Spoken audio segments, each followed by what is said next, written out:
इंसान 2020 से लेकर तक जेल में है और उसका अभी तक ट्रायल भी पूरा नहीं हुआ है और ना कोई सज़ा सुनाई गई है, तो उसे जेल में क्यों रखा गया है। ऐसा ही मामला है उमर खालिद का। आखिर वो अब तक जेल में ही क्यों है? ये बहुत ज़्यादा कंट्रोवर्शियल है। लोगों को लगता है कि ये बहुत ज़्यादा अमानवीय है, बट द थिंग इज़ कि आज हम इस चीज़ को अच्छी तरीके से समझेंगे और इस केस का भारत के जुडिशियल सिस्टम से बहुत बड़ा रिलेशन है। उमर खालिद एक पूर्व जेएनयू छात्र हैं और एक सामाजिक कार्यकर्ता भी कह सकते हैं उन्हें। वे नागरिकता संशोधन बिल यानी CAA और NRC के खिलाफ प्रदर्शनों में चर्चा में आए थे 2020 के समय जब दिल्ली दंगे हुए थे।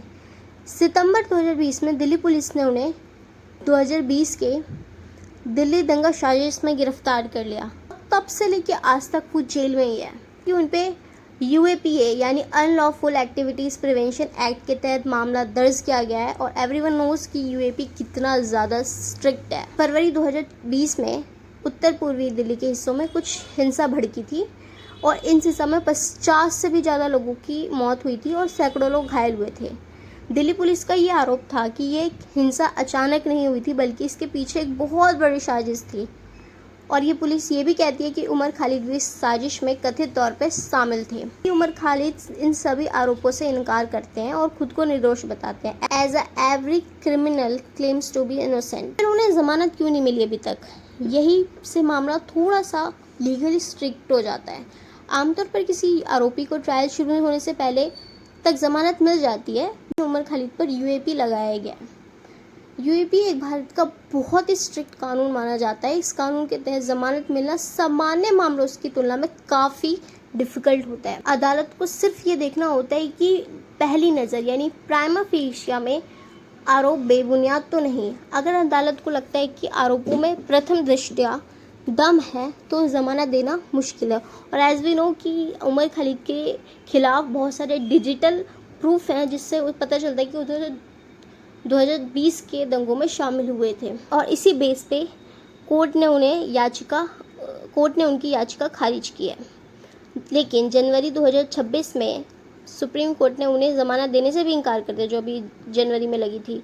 इसके बाद समीक्षा याचिका भी खारिज कर दी थी। The biggest question is this कि 5 साल बाद भी ट्रायल क्यों नहीं? अधिकार कार्यकर्ता और कानूनी विशेषज्ञ कहते हैं कि इतने लंबे समय तक ट्रायल से पहले जेल में रखना व्यक्तिगत स्वतंत्रता पर सवाल खड़े करता है, जो कि काफ़ी हद तक सही भी है। जांच एजेंसियों का कहना है कि ये बहुत बड़ा और जटिल मामला है और है भी सही में।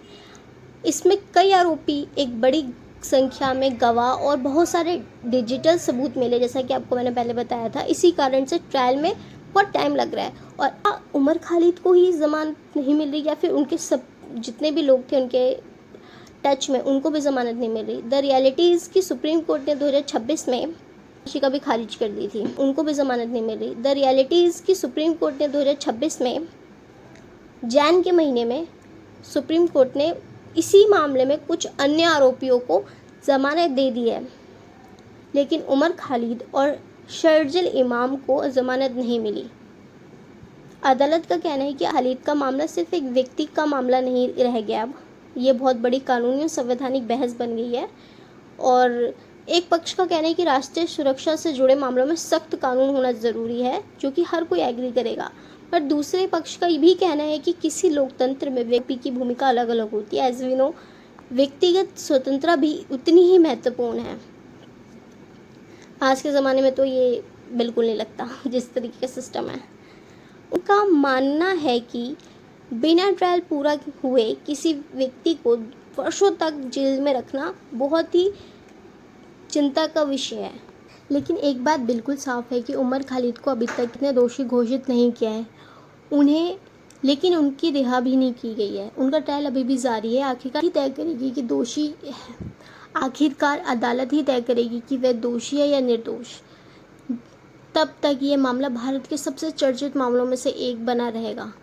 आपकी क्या राय है? वाली लंबी देरी जमानत का आधार बननी चाहिए? क्या ट्रायल में होने वाली लंबी देरी जमानत का आधार बननी चाहिए? कमेंट में अपनी राय ज़रूर दें और प्लीज़ इस वीडियो को लाइक करें और सब्सक्राइब